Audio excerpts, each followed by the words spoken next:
Буддын гүн ухаан ба орчин үеийн шинжлэх ухааны уялдаа холбоо хүний сэтгэл, оюун, технологийн сорилтуудын талаарх өргөн хүрээнд хэлэлцэх чухал гэж үзэж байгаа буддизм ба шинжлэх ухаан олон улсын эрдэм шинжилгээний хурал болж байна. За энэхүү хурлыг Монголын Бурхан шашны төв Гандан гэрчлэн хийд, Монгол Улсын шинжлэх ухааны академи, Монголын үндэсний олон нийтийн радио телевиз хамтран зохион байгуулж байна.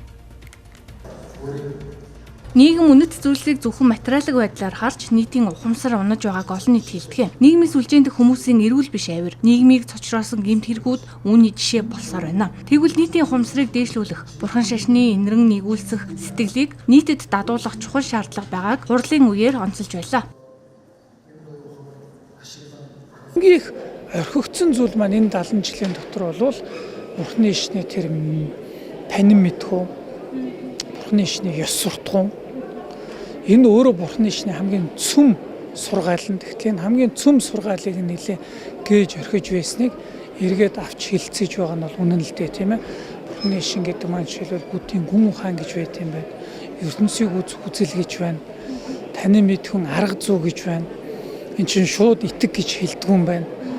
Шашин сэргсэн сүүлийн 20-30 жилийн турш илүү анхаарлын төвлөрөл нь тийшээ шилжиж байгаа нь бол үнэ. Бид бол дэлхийн нийтээр буддийн шашныг сонирхож байна. Ялангуяа буддийн бясалгалыг одоо Европын бүхэл улсууд хийдэг болсон байна. Гэтэл нөгөө талаас тарих судлалын шинжилгээ ухаантай харьцуулсан судалгаанууд маш их хийгдэж байна. Тэгвэл энэ судалгааны нээлтүүдийг, эрэлтүүдийг энд ард иргэдтэй хүргье нэг ийм байд юм байна шүү гэдгийг танилцуулсан. Ингээд цаашлаад сэтгцэн эрүүл мэнд сэтгэл судлалын асуудал гарч ирж байна. Энэ хурал нь Монголын болон олон улсын эрдэмтэн судлаачдыг нэгд орд цуглуулж, буддын гүн ухааны онол сургаал ба орчин үеийн шинжлэх ухааны ололт судалгааны чиг хандлагыг харилцан уялдуулан хэлэлцэх, шинэлэг шийдэл, хамтын ажиллагааны шинэ боломжийг нээх зорилготой юм байна.